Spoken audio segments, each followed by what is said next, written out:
Assalamualaikum warahmatullahi wabarakatuh. Selamat malam. Waalaikumsalam warahmatullahi Warahmatullahi wabarakatuh. wabarakatuh. Oke, selamat malam semuanya. Pada podcast kali ini kita akan membahas tentang KDRT, mulai dari apa itu KDRT, penyebab KDRT, dampak, bahkan solusinya bagaimana. Di sini kita sudah terhubung dengan 4 narasumber. Mungkin bisa dikenalkan Mas Putra, ada siapa-siapa aja. Oke, Sobat Podcast, seperti yang sudah Mbak Citra beritahu tadi bahwa ada 4 narasumber. Narasumber yang pertama yaitu Saudari Ratna Tias, kemudian ada Saudari Gina,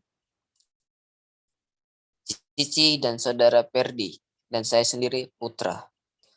Langsung kita mulai saja ya pertanyaannya. Pertanyaan yang pertama, apa sih sebenarnya KDRT itu?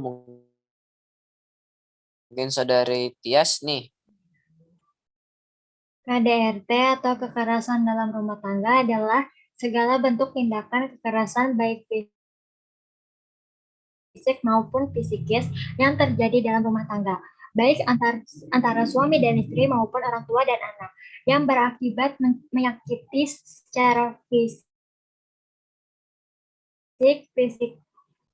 seksual, dan ekonomi, termasuk ancaman perampasan kebebasan yang terjadi dalam. Baik, terima kasih Mbak Tias.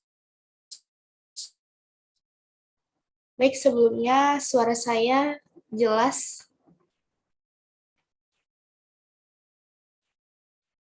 Jelas, Mbak. Oke, kita lanjut pertanyaan kedua. Apa sih sebenarnya faktor yang mendorong atau penyebab sehingga bisa terjadinya KDRT? Mungkin bisa dijelaskan oleh Saudari Cici. Baik, untuk faktor penyebab terjadinya KDRT, itu bisa dari karakter pribadi pelaku KDRT yang bermoral rendah, seperti pemabuk, penjudi, frustasi, kelainan jiwa, dan terlibat narkoba. Atau bisa juga kondisi korban yang memancing terjadinya KDRT, seperti suami yang tidak memberi lahir batin kepada istri, istri tidak berpengertian kepada suami, istri yang sengaja berperilaku hingga suaminya marah. Sekian, terima kasih. Baik, terima kasih Mbak Cici atas penjelasannya. Pertanyaan selanjutnya, bagaimana dampak dari KDRT ini? Saudari Saudari Gina bisa menjelaskan? Baik, untuk dampak dari KDRT sendiri, biasanya korban-korban ini akan mengalami sakit fisik tentunya. Kemudian korban biasa mengalami tekanan mental, menurunnya rasa percaya diri dan harga diri, mengalami rasa tidak berdaya, mengalami stres pasca trauma, depresi, dan bahkan ada korban yang biasanya itu menimbulkan keinginan untuk bunuh diri.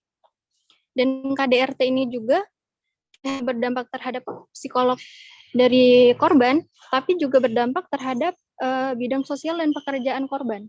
Biasanya untuk pekerjaan korban itu kinerjanya menjadi buruk, kemudian tidak fokus, karena banyak waktu yang digunakan itu lebih ke untuk cari bantuan ke psikolog atau psikiater, sehingga biasanya para korban ini akan berakhir dengan rasa ketakutan kehilangan pekerjaan, karena mereka sadar gitu di pekerjaan mereka tidak fokus karena rasa ketakutan dan trauma yang dialami. Dan KDRT juga berdampak terhadap anak dari pelaku KDRT ataupun korban KDRT gitu. Misalnya anak-anak tuh bisa terkena depresi, kemudian anak-anak cenderung berperilaku kejam gitu, karena melihat perilaku dari orang terdekat yang melakukan KDRT. Anak juga berpotensi untuk melakukan kekerasan pada pasangannya apabila telah menikah, karena anak itu cenderung mengimitasi atau mencontoh perilaku dan cara memperlakukan orang lain sebagaimana yang dilakukan oleh orang tuanya. Apalagi kalau korbannya itu anak-anak dalam masa usia pembentukan karakter gitu.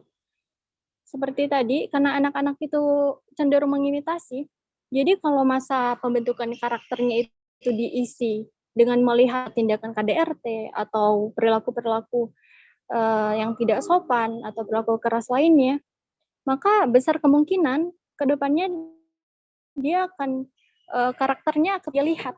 Karena anak itu cenderung mencontoh dari apa yang dia lihat. Mungkin itu dari saya. Baik, terima kasih Mbak Aisyah Gina. Dari penjelasan saudari Gina tadi bahwa banyak sekali dampaknya ya.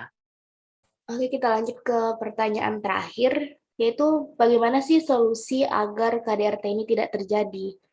Saudara Ferdi bisa menjelaskan? Solusi dalam KDRT sebagai berikut. Pertama, harus dikembangkan komunikasi timbal balik antara suami, istri, dan anak-anak. Kedua, istri wajib mendidik anak sejak kecil. Kalau marah jangan memukul atau berkata kasar.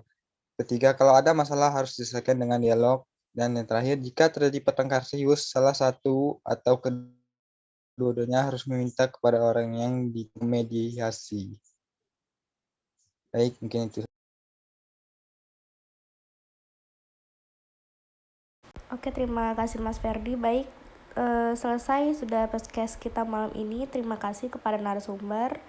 Akhir kata saya ucapkan wassalamualaikum warahmatullahi wabarakatuh. Aku salah apa? Ku tak paham cinta. Bolehkah kau jelaskan dulu?